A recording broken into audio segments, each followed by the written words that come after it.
welcome to episode 195 of Silver Lining for Learning.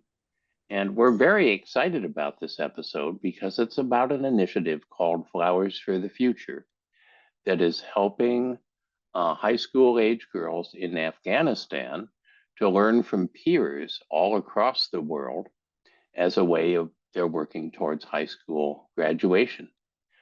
I want to thank Jasmin. Jasmin is an alumnus of our master's program at Harvard. I got to know her, and she is the one that identified this initiative. And I want to thank Timothy because when Jasmin described this, I was able to talk with him, and I know he publicizes this in quite a few ways, and we're grateful that he's here on Silver Lining for Learning to do it. And of course, I really want to thank Andishvar, who is an example of someone who's both getting a lot from the program, but also contributing a tremendous amount. So I'll ask each of you in turn just to talk a little about yourselves and your background and your role in Flowers for the Future. And Timothy, I'll start with you. Hello, everyone. My name is Timothy Stiven. I am a public high school history and humanities teacher at Canyon Crest Academy in San Diego. And what brought us all here actually began back in April of 2021 when a former colleague of mine called me up and said, I have an opportunity to connect with a learning center in Kabul, Afghanistan. Would you be interested in connecting? And before he finished, I said, absolutely. And so we just met over Zoom. And the first time we met, the first thing that happened is we just realized how similar the students were. It was just ice-breaking, like what subjects do you like to study? And then they started mentioning the same topics. And then it was, what books do you read? And literally the Afghans were listing books that were just behind me in my classroom. And that started, and then what kind of music do you like to listen to? And all of a sudden they were saying, well, I like K-pop, and all of a sudden that started happening. And all of a sudden, live right there, that 10,000 miles away just sort of disappeared. And so that was the beginning. And it's just how it was. And we met, I'd say twice a month on a regular basis until August 21. And in August 21, everything changed. And I think that Andishvar will speak to that personally. But what happened on my side, on the U.S. side, is that my students had created a relationship with these girls in Afghanistan, and they said to me, "I don't want to stop. What can we do?" And then at the same time, everything collapsed in Afghanistan. That's the learning center that we were working with all of a sudden didn't have any income. And so that part of that was, okay, let's do some fundraising. So then we started doing fundraising. And what happened there, just on a side, is that we started raising so much money that the GoFundMe said, well, you're going to have to start a 501c3 in order to continue. And that's what gave birth to the Eileen Murphy Foundation, who's named after my grandmother, who was an educator and a social justice warrior from forever. And so that's how the fundraising got started. But then when school was stopped for the girls in Afghanistan, the next part was my students said, well, let's use Zoom to actually continue teaching these girls with live STEM labs. And so we just started doing lessons, and we did a DNA extraction lab. And then we did, and we did it with materials that the girls in Afghanistan could use to do that. And it was a live demonstration. I think that was really interesting and intriguing for them, because it wasn't just going and regurgitating the textbook, but it was actually doing it. And so that got started. And then part of this, I know this is a little bit long-winded, but it's complicated, and it's a good story. It just so happened that the Learning Center had been bombed in 2018. And a reporter from the New York Times was reporting on a follow-up and after the fall of the regime and what was going on. And it happened to be that he was there in Kabul while we were having our live Zoom meeting. And so he was intrigued by that. So then he did a story about what Canyon Crest Academy was doing with the Learning Center. My equal in Kabul was referring to his students as his flowers. And the flowers needed to be cultivated. They needed to be watered. We're not going to let this stop. And my students said, we don't want to stop. We have the means and we have the desire and we have the time zones. So San Diego is 12 hours or yeah, no, 12 hours or 11 hours, 30 minutes away. So we just switched we would meet in our PM and then their AM. And it was an easy switch. My students would show up at night at 8 o'clock at night, ready to teach lessons. So New York Times did a story, and that went around the world. And a teacher in Hong Kong called me up and said, "I'm amazed what you're doing. Can I participate?" And I said, "Absolutely." So again, it was just a question of connecting with the time zones, and where how the world works is that literally Hong Kong is closer to Kabul, or I'm closer to Kabul than is Hong Kong, but we were still able to connect on that time zone. So then the girls in Hong Kong started doing chemistry lessons. That's how that got started. So then one of the students in Hong Kong went to International Baccalaureate convention in Dublin, Ireland, and did a presentation about what we were doing. And from there, other IB schools started to call up and said, "Can we participate?" So at this moment right now, we have schools in outside of Boston. We have a school uh, in Hong Kong, Milan, Italy, Tbilisi, Georgia, uh, and then also in San Diego, all teaching courses to these Afghan girls. More promotion in another newspaper article here in San Diego, a private school called High Bluff Academy called me up and said, you know, we could actually enroll these girls as distance learners. So that I said, yes, this would be the next step, because it's one thing to give these lessons to these girls, which is enriching and important for them, to gives them the motivation to actually come to school to do something. But the next part of it would be, well, can we actually get them a high school diploma? And through a private school, because of what went through COVID, they were able to say, yes, we can enroll these girls as distance learners and enable them to receive a California high school diploma. And so the STEM courses and mathematics courses are taught by the teachers in Kabul. Flowers for the Future is the group of students that are in Boston, San Diego, Tbilisi, Milan, Teacher College in the Netherlands. They are Flowers for the Future. They're teaching the enrichment courses, and you put that together, and we have our first set of graduates graduated in May, that we have Afghan girls with a California diploma.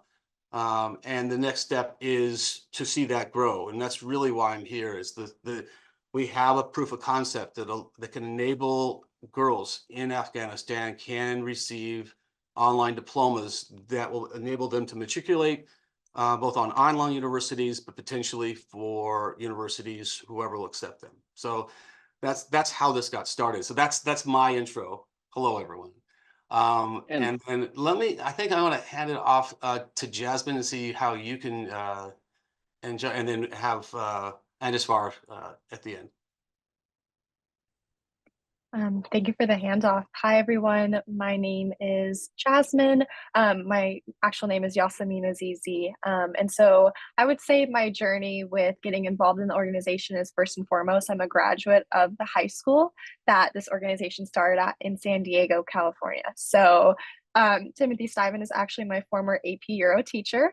And not only was he an amazing teacher, but we stayed connected kind of after my time at the high school in San Diego, and I was slowly starting to follow Flowers for the Future just on LinkedIn. So I would see LinkedIn posts every once in a while, and I just thought, like, wow, that's so cool, because I remember my experiences as the only Afghan American in my graduating class at that specific high school, and then to see all these students getting involved with this like peer-to-peer tutoring and learning environment with like clandestine digital infrastructure like Zoom, or like utilizing Zoom for that, was just so amazing.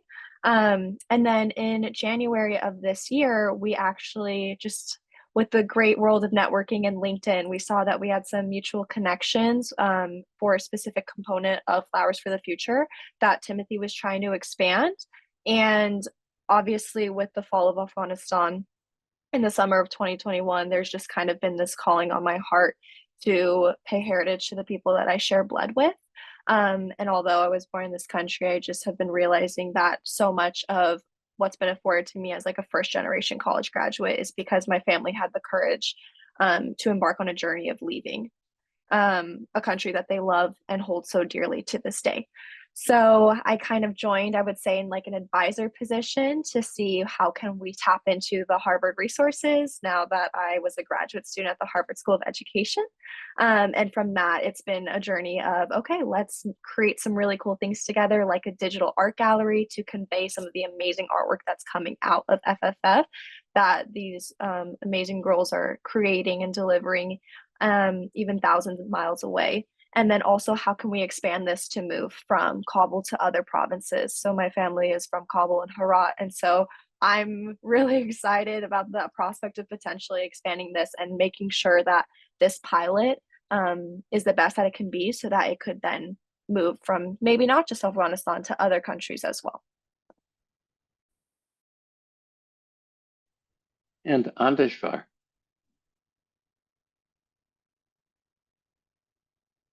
Hello, everybody. I hope you're all going well and doing well enough. I am Mohibi from Kabul, Afghanistan. I graduated student from high school. Right, these days we are learning online, and we are, mostly importantly I myself study my lessons at home, and I would love to tell you about my background that in 2000 from since 2020 since 2019 I have been starting writing poetry, and I always try to express my feelings and inner thoughts, and also the voice of Afghan girls through my poetry, and it really makes me feel happy. Anytime. So after that, in 2022, I have been graduated from high school after, after giving an exam through all around Afghanistan. Those girls who are in 12th grade, they could pass and get their diploma through an exam, and they could graduate from high school. But day by day, they could continue their activities, and they say that we are working in order to achieve our goals, and they never gave up. So at that moment we were the optimist we were the luckiest people in Afghanistan, even around the world, that we found the kind people and the organizations, and we made Professor Timothy Stiven in San Diego with his students. And in 2021, we met them, and we had Zoom meetings. Okay, by organizing Zoom meetings, we could exchange our knowledge and education. We could exchange our experiences. They could, they taught they taught us, and we have been teaching them, his students, okay, in San Diego. So it was such a great communication that we are now witnessing in Kabul, and there is, there is not any program the same, in Afghanistan. So this really makes us happy. I will have to tell you about the process, that how our lives were before 2021 and during 2021 and after 2021.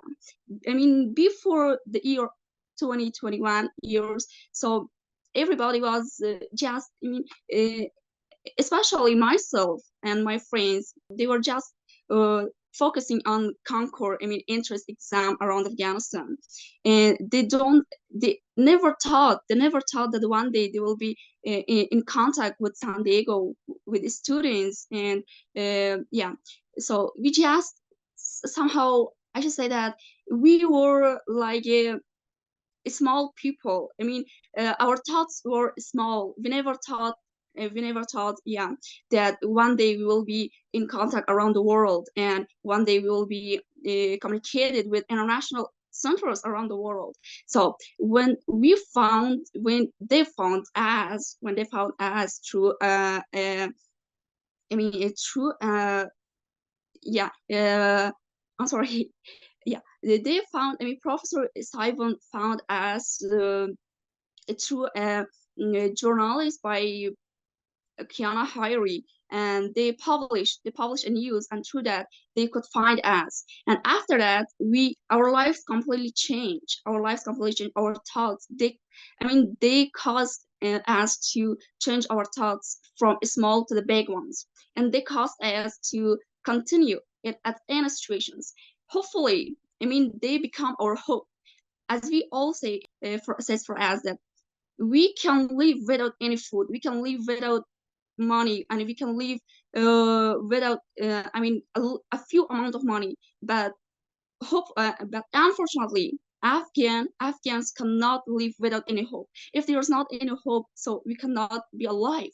So that, and I am very, very proud that we are in contact with San Diego, with Flowers for the Future, with Eleanor Foundation. They are supporting Afghan girls right now. There are about over 700 girls that they are learning, and they caused them, and they created the hope in order to uh, be alive, in order to never be disappointed, and to continue our way stronger than before.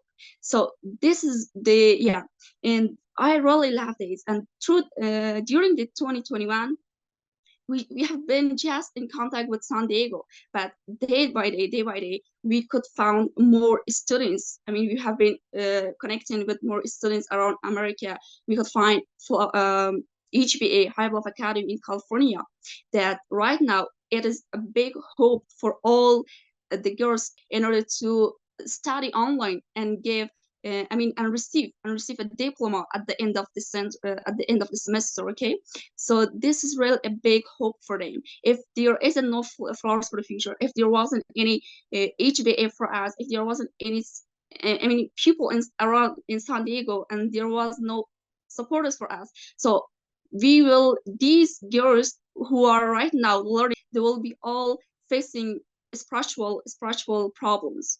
So we are really, really grateful for all the people around San Diego, especially Professor Stiven, Professor Jill Diuto, the director of High Bluff Academy, that they caused and they created the hope that we really need these days. And I am very, very proud. And after 2021, our lives completely changed, and they caused and they made it up more opportunities, and yeah, these things for us. And we are all proud. And right now we are all optimistic and have big dreams and goals in our minds. And they hopefully Professor Yusuf, Professor Stiven, we learned too many things from professors, and they could create the hope that we really need. And thank you so much. Well, thank all three of you for telling your origin story. We hear a lot of origin stories on Silver Lining for Learning, and some of them fall into a category that I would call tiger by the tail. So Silver Lining for Learning is an example of tiger by the tail. 4 of us said that we would have a few programs once a week, 5 or 10 weeks till the pandemic was over. And here we are at episode 195. And what we discovered was a whole set of wonderful things happening around the world that were effectively invisible. They're not people who would come to EdTech conferences. They're not people who would publish in a scholarly journal. And yet the work that's happening is amazing. And your origin story is a tiger by the tail story, because it began with 2 classrooms just exchanging sort of hands across the world, which is something that has been going on for a long time. And now it's morphed and grown and expanded into this wonderful model that's making a big difference. So we're excited to feature you. And it can be a little scary to have a tiger by the tail, but also it's tremendous. Kurt, you have some questions and comments? So I have a clarification question for everyone. They're short answers probably, so I'll add an extra question to it because they're very simple questions that I'm going to ask. So I'll start with Timothy and work my way around to every one of you. Timothy, I'm curious and kind of as a tad bit confused, and maybe people who are listening to the show or watching the show later might be asking the same question that I have. Can you tell us more about the certificates that people get from the state of California? And when you said the students, high school students are teaching the maybe elective or enrichment courses, then the teachers are teaching the core courses, the requirements. And then you said the teachers were in Afghanistan. I was thinking the teachers would be in California. Can you tell us where the teachers are and how many teachers are involved in this? That's my simple clarification question. And my more interesting question, maybe perhaps, is did you envision all this, all these connections and being connected to folks in Hong Kong and the Netherlands and Georgia and Italy and all that? Was that in your dreams at night as well? So the clarification first, then the question. Okay, all right. So that's okay. I can handle those. The answer to how many certificated credentialed teachers there are is every one of the Flowers for the Future, we're calling them chapters. There is a certificated teacher that is there providing professional advice to the students. So when I'm going to say not student teacher, but I'm going to say teachers who are students. There is a credentialed teacher behind them helping with the curriculum design, with lessons design, scope and sequence, and so on. So that would mean that there are, there are 4 teachers at High Bluff Academy, then there's 2 teachers at Canyon Crest Academy, and then a teacher each in all the other branches. So that is where the professionals come in. But I would also add that what I have discovered as the educator, and it's just amazing. Like instead of having my students who are literally staying up until 10:30 p.m. teaching biology, and have my colleague who's the biology teacher sitting in the background, not saying a thing, but just levitating, and it's the beaming smile she had because she was watching her students teach the lesson that she had just taught. And it was so much more rewarding than an AP score or the multiple choice test. But the fact that they were showing mastery by teaching and being motivated to teach students across the world, that's what was keeping these my students up. That's where the reward was, is that they could show that they knew the material and was able to do it through this project as opposed to just taking a multiple choice test. That was so rewarding for me.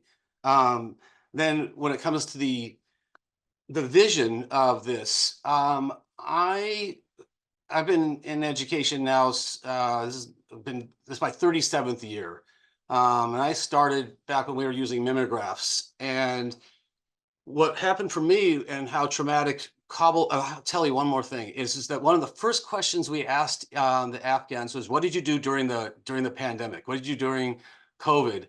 And the Afghan kids said, "Well, some of us played video games and some of us learned new skills." And then every one of my students in the back were all bobbing their heads going, "Yep, that's exactly one of our 2 stories. Either we just sat there, wasted time, or we learned something new."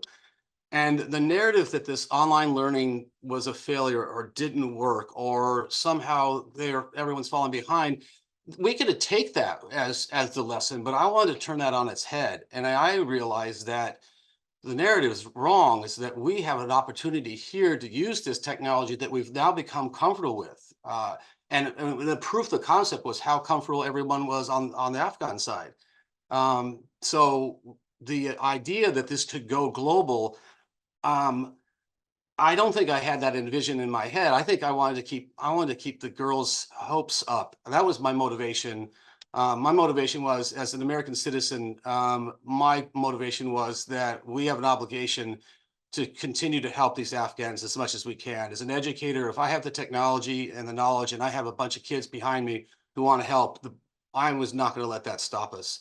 When it comes to the safety issues, the issue of having these girls be able to study from home is important to me as well. So it was important that I did some fundraising and was able to get a grant from a large NGO that we were able to get 150 laptops into the hands of the Afghan girls, so that enabled their parents who are aware of what's going on, but enable them to continue to learn from home.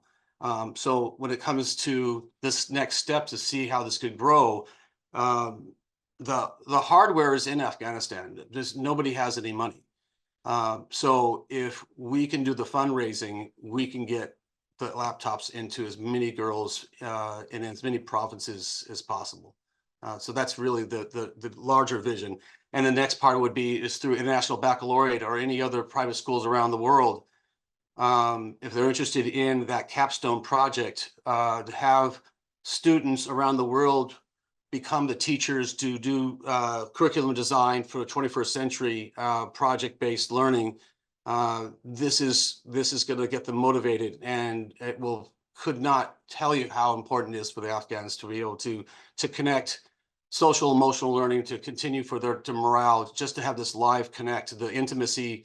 I've seen over and over again for the past 3 years how important this is. That's my answer right there. That's great. We did have a show with kids in Nepal a couple of years back, and there was the parents were worried the kids would be playing games on the internet, but they were taking MOOCs, some of them dozens, some of them over 100. So some with the skills way, some with the gaming way, just like you're saying, you know. I think we need to repackage a couple of our shows together, looking at innovative programs in the global South, you know, and you know, the other program we had in Afghanistan is very similar in nature. So I think we could have 4 or 5 programs together, and people might be able to use that in their graduate courses in other places. The State Department could use them. Jasmin, I'm going to ask you another simple question. You said January, and in January, and I didn't know what year in January this started, and then it's up to 500. Was that January 2021 or January 2024? It's only 2024. And then I'll ask you a similar question. The timeline, what's your personal timeline within this project, and what's your role, and what do you hope your future role will be? So sorry to just a quick clarification. It was January 2024, so of this year. But I've been feeling this calling ever since August of 2021. As for my role, so my role right now, it started in January. There was kind of a tentative, like maybe at the end of the year, so the academic year when I graduated in May. But now I'm kind of entering this stage, and Timothy, this might be the first time I'm telling you, but I want to help in like any way that I can. And so even as I explore the next steps in maybe my more professional career, this is something that I want to be involved with on the personal for as long as I possibly can. Like he said earlier, with the certificated teachers, so there's chapters that are opening up around the world. And I think also there's even a teachers college in the Netherlands that are utilizing kind of that English language learning component, and tying it with this programming. And so I'm also a teacher certificated. I'm certified to teach social studies, middle school and high school. So even with my plan, maybe my capacity moves into having my own chapter, or just helping with curriculum development and instructional design, and utilizing the 4 years of undergrad education certification that I did. So yeah, I think that's where I'm hoping it goes. As for right now, in terms of the project, however, the project is hopefully will be done by the end of this month. Maybe Timothy will speak to this a little bit more, but he's actually headed to Doha to kind of present this beautiful digital gallery, and then hopefully we'll be talking about it at Comic-Con in July as well. And so that project is kind of coming to its end as we start rolling out the first edition of it, and then hopefully getting feedback and improving. But as for my capacity in the future, I am open and ready for anything. Great, wonderful. And Andishvar, we've had programs with students from Afghanistan, with professionals from Afghanistan here at Indiana University. Almost 2 Mhm. decades ago, we had a master's program in curriculum instruction / language education, and I got to meet a number of folks in the program and teach them various things in learning theory and whatnot. And about 8, 9 years ago, we had people who were in leadership roles within Afghani education, and they're working on leadership credentials with funding from the U.S. State Department, might have been Fulbright as well. And they made a comment to me when I was presenting to them. They said it in 1 or 2 of my classes. And there were about 10, maybe 15 people. And they indicated that internet bandwidth had gone up significantly between 2005 and 2015, particularly from 2010 to 2015. I was worried that they couldn't use many of the ideas I was teaching them. And they said, no, we've got internet connection. We can get it. So I'm curious if that's still the case in Afghanistan, given that things have happened since 2021, the Taliban took back over. Has the internet been semi-stable? How much can you rely on it, or are you downloading episodes or experiences in a batch process because you only have intermittent access? So the simple question is, how is it? And the more complex question is, can you describe, and not for too long, can you describe a day in the life of you as a student within that program? What's it like learning within it? And what do other girls go through? Do you go through by yourself, or do any come to your home and learn with you? Is it all solitary in nature? Can you describe some of that? Okay. So about the internet, I should say that right now in Afghanistan, the internet connection is really good. I mean, nor bad, neither good. Okay, nor bad, neither good. Yeah. So right now there are too many, for example, facilities. We can activate the internet in person in our SIM card. Okay, in our in our phones. But by the way, we also have the Wi-Fi connection. Okay, the Wi-Fi connection. If you are okay, for example, with somehow if the amount of a family is larger, okay, larger, so they could use Wi-Fi, because Wi-Fi is very Wi-Fi won't be so expensive for them. But if there's not, for example, we ourselves, anybody of us in our family use in person, there's no Wi-Fi connection in our home, and we can activate the internet monthly. Okay, there is monthly bundles, weekly bundles, and also even daily bundles. So the internet connection is so good. We can download videos, we can download anything, we can have access the YouTube, Zoom meetings. We can, these days we organize the Zoom meetings, and we can really exchange our lessons, our thoughts, so good. And sometimes when there is no, for example, when there's not electricity, we could face some challenges in this case. But at all, the internet connection is so good, and we are really happy, and we don't have this problem. We don't have any problem in this case. But about studying right now in Kabul, I personally study my lessons with myself. I read more books at home. I read and study the PDF file that the HBA and send them to us. Okay, because after some news that my family heard about the society, so they didn't allow me in order to attend Maud Academy.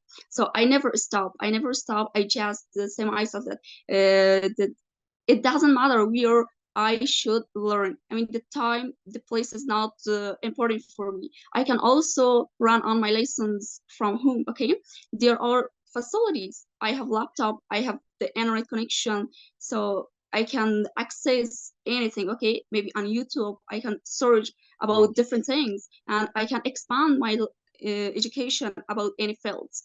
And right now there are over 700 girls that they are learning in person and also online. So they are learning mathematics, physics, chemistry, computer, English language, even English language, some other languages at the Mouth Educational Center in person. But about the classes which is related to HBA, I mean Higher Growth Academy, they study those lessons online. I mean, we never afraid of anything. For example, if there is a safety problem, so we hopefully have too many opportunities. I mean, Professor Stiven and Jill did fundraising, and we all have the laptops. I mean, the large amount of students have access to the laptops and Wi-Fi connection, and they could I mean they can join. They're able to join the classes online. So this is that right now the situation is better than before. And I mean, I myself, I am learning my lessons at home, and I am also working with 2 students around Afghanistan. I mean, they are girls. They are far from any academic centers, and I am working with them in order to teach them English language. And I am very, very optimistic, very happy for such a great. So you know that they don't. I mean, they are so. They have really the hope. I say that if you really work hard, if you learn the language, and these days they are really working hard, and I have the medal test, the final test for for them, and they really work hard on yourself on learning English language. That I say that if you learn the language, it's okay. That learning science is the base of a person. Okay, in order to, for example, there is a must to learn to learn mathematics, to learn physics, chemistry, anything. But if you don't have a language, especially English, which is an international language, so you're nothing. You're nothing. So I always advise them that you should work hard. I am by your side. I know that I am not so perfect in this field. I'm not perfect in because I haven't graduated from English language, and I don't have any TOEFL score, any Duolingo score, and anything else. But I am trying and reading more books with myself, searching more on YouTube, reading some more, I mean, English grammar in usage, and watching videos in order to enhance my understanding and in order to enhance my skills in this field. And by the time I want to share my thoughts and my, I want to share these things that I am learning with another girls. So maybe they don't have computer, maybe they don't have, for example, Wi-Fi connection, maybe they don't know even the language. So I am trying with those kind of girls around Afghanistan. And I am so happy for that. Right now I have 2 students. One is in Logar province, which is about 2 hours far from Kabul, and another one is in Herat city. And I am working with them in order to teach them English for free, and I am so happy for that. Yeah. Sounds great. And I think Chris and Punya want to jump in here. Yeah, I don't even know what to say, but I have a couple of 2 quick comments and then maybe a question. But Okay. One of the things, I don't know, Timothy, if you know about this group called Classroom Without Walls, we had them on episode 151, David Falconer. They're also doing sort of similar kind of work, and there might be some value in connecting with them if you haven't already. You know, we had some guests from Monash, and we had David on the show as well.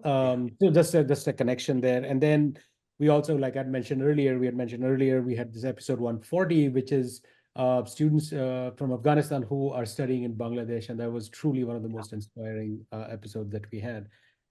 So just a quick comment, you know, when and I think Jasmin, you and Timothy would sort of resonate with this, and I'm sure Kurt and Chris as well, is that, you know, if you look at, especially in the US, when we look at education, we look at all these political shenanigans and all the kind of silliness that goes on around it, we often forget how powerful learning is and can be. And I think, Andishvar, what you are speaking to always, whenever we have spoken to, students from Afghanistan or other places, or Nepal, the episode that Kurt mentioned, it just blows me away that how, I mean, I grew up in India, and I had sort of the similar thing, which was like learning, just education and books opened the world for me in such powerful ways. And sometimes when I see us sitting here and quibbling over banning books or what have you, whatever political nonsense that happens in school boards and other places, it just breaks my heart.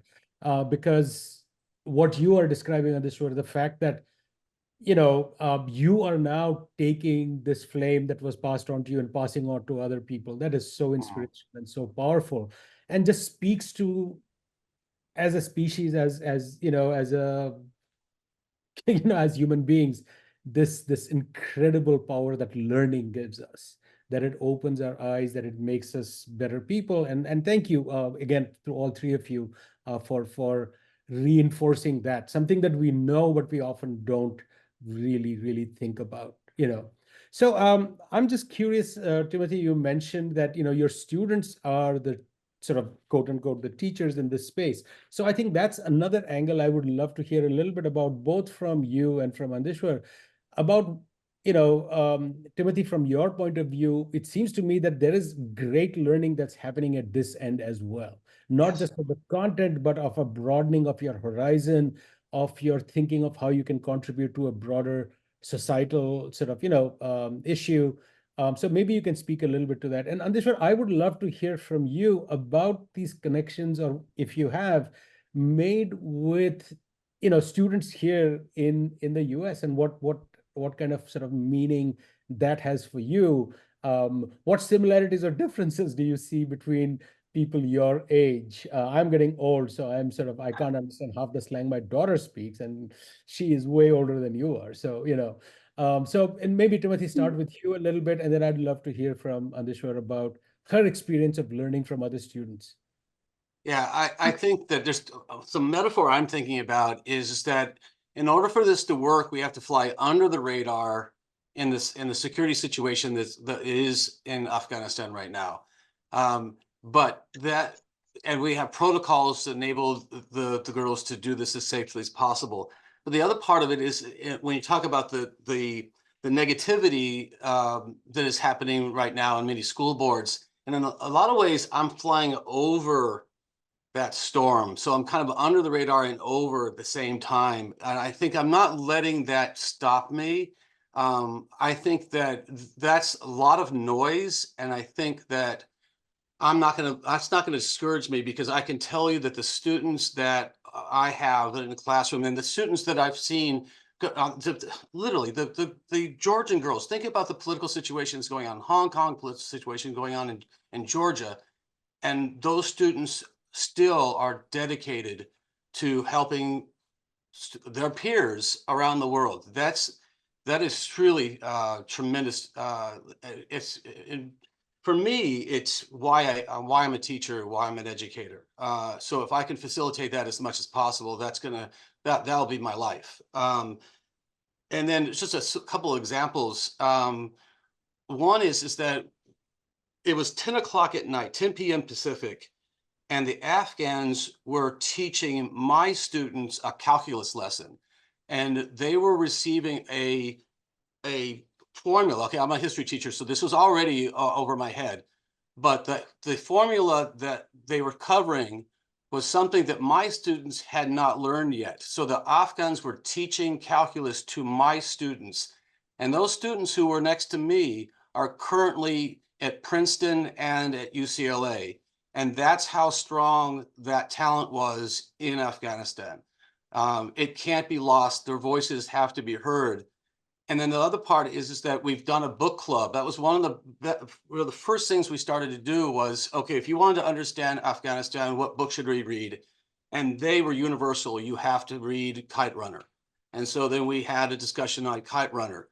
And then it was our turn. It's like, if the Afghans want to understand what it likes to be an American teenager, my students were almost unanimous, and they said The Outsiders. And so they had The Outsiders.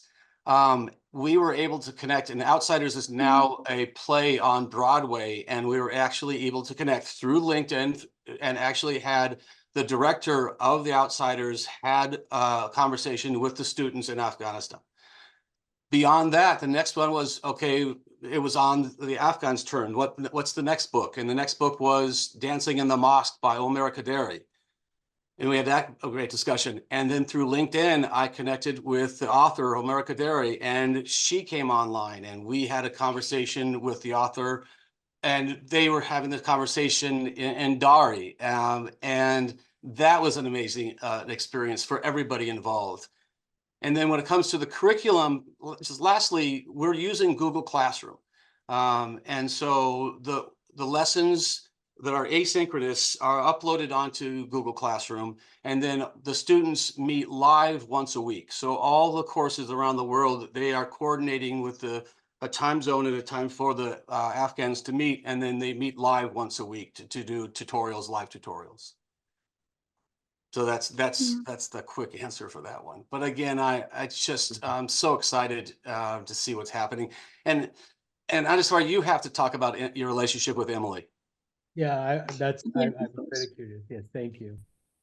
So since 2021, I mean, you know that I have been connected with Emily through email. Okay, I mean, we have been exchanging emails weekly. I mean, week by week. Okay, weekly.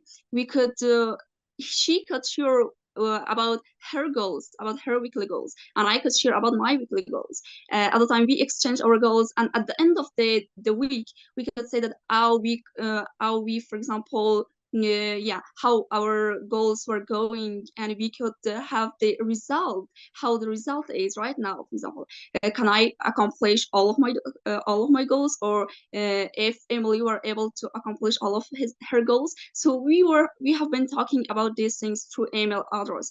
About 1 or more than 1 year, we have been exchanging emails. I mean, between two of us. But after that, we could.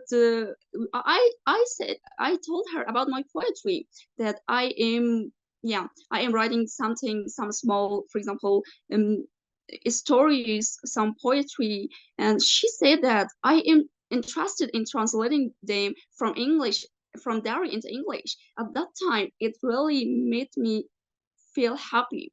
So at the first, when we have been connected with San Diego, there was nothing. I mean, surprising for me. There was I was not so, for example, somehow exciting for that communication, honestly. But day by day, when we know each other better and better, we could exchange our experience, our education. We could see that this is a very great blessing for us to be that we were connected with San Diego. So at the time, Emily could start, I mean, translating my poetry, and she really caused with Professor Stiven in order to share my poetry and be my voice and another girls in Afghanistan around San Diego and in the US. And they finally, after 3 years and after 3 years hard working, they could successfully, publish my work around San Diego in a copy. In the hard copy of in a book. Yeah, a collection of my poetry has been published by Coach Stiven, by the help of Coach Stiven, Emily Khosrawi, and other people who are really work hard in this case. And this book was entitled "Why Was I Born a Girl?" And this happened when in 2020. I mean, when the Taliban took over. When in 2021, when when the TB group came into role, one day I was feeling really sad. I mean, I just keep myself quiet, and I just went in a corner of a room, shut down all the windows, and cried with myself. And at the time, something came into my mind, and I said to myself, I have to write them in a paper. I have write all of them right down on the paper, and I never thought one day it's going to be published, because I never thought that it is such a valuable thing that one day this story is going to be published and everybody is ready to read it. So I am so grateful for this communication, and I am very thankful of Coach Stiven that I always call him Coach, and in Dari I call him Rabbi, that he calls in order to made my dreams come into reality. And I am right now working hard, and I can take new steps for achieving my goals. And he could share my voice and my poetry around the US.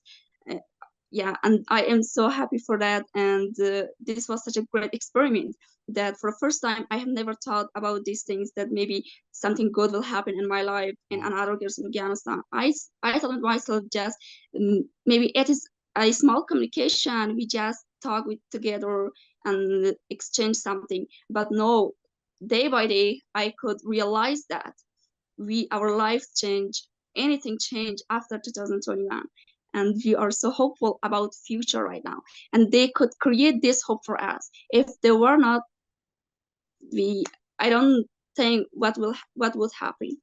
Can I jump in? We were communicating, this is back in what was it? I think it was August of 2021, and you were so upset. And I said, when you were upset, what do you do? And you said, well, I write poetry. And then I said, well, then write poetry. And you sent me 88 poems. Yeah. And so I went to Google Translate, and I translated from Dari to Google Translate, which was not poetry.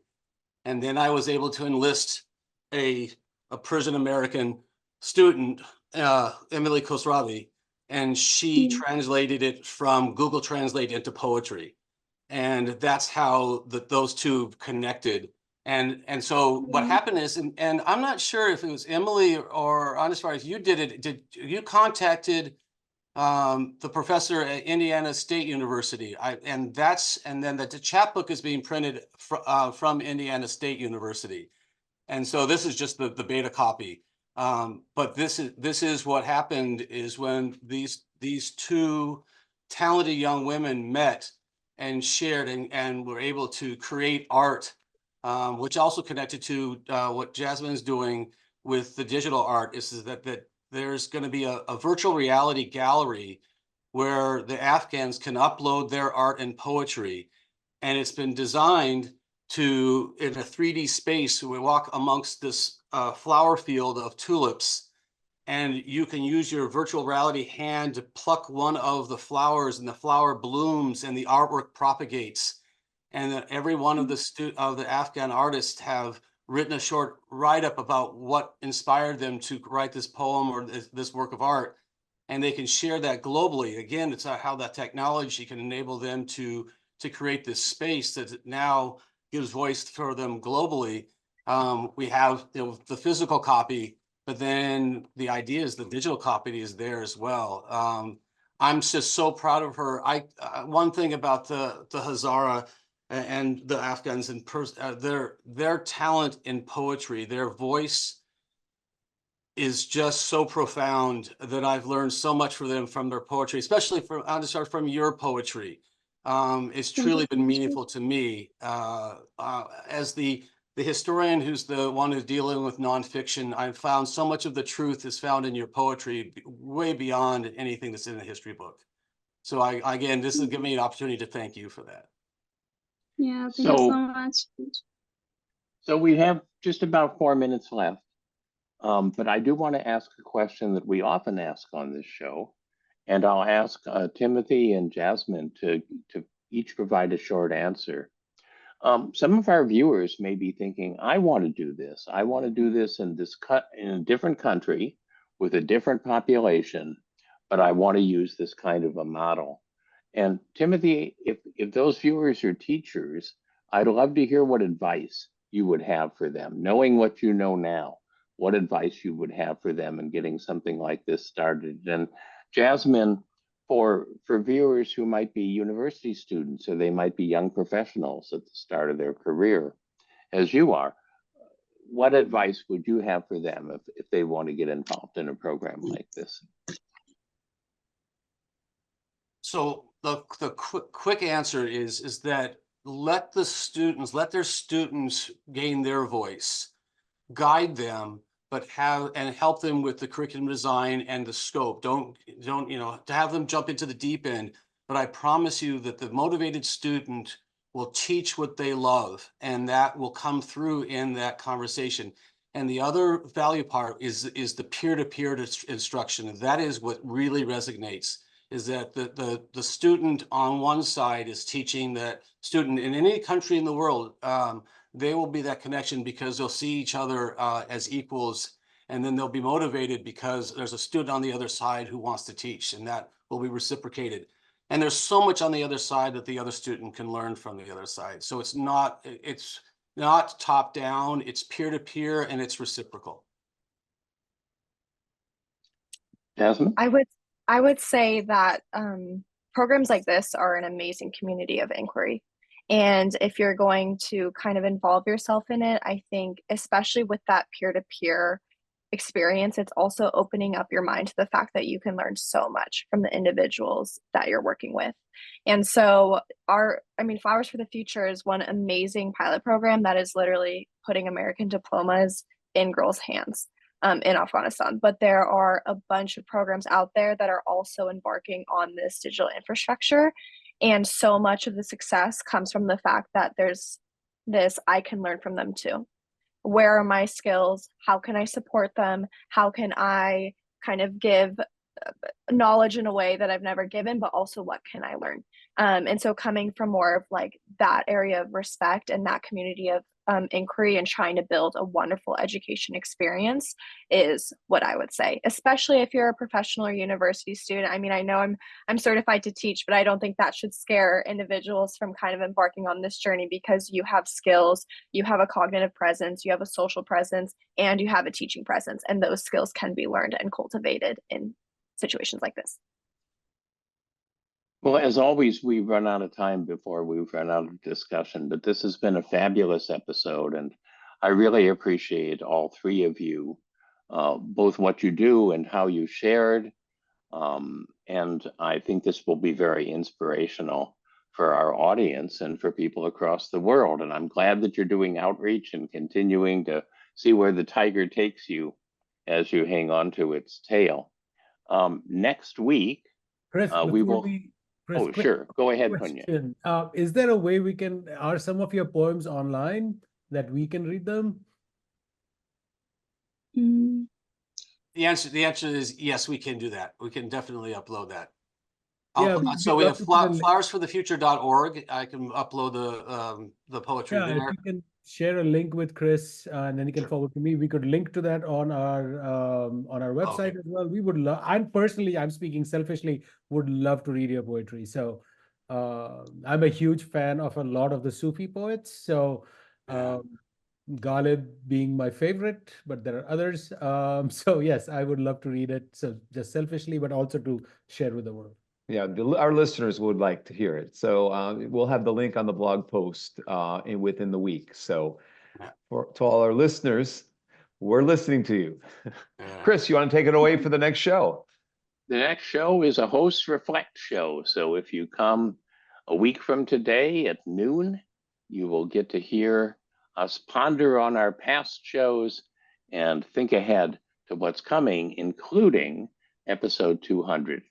So thanks again for being part of this, and have a good weekend, everyone.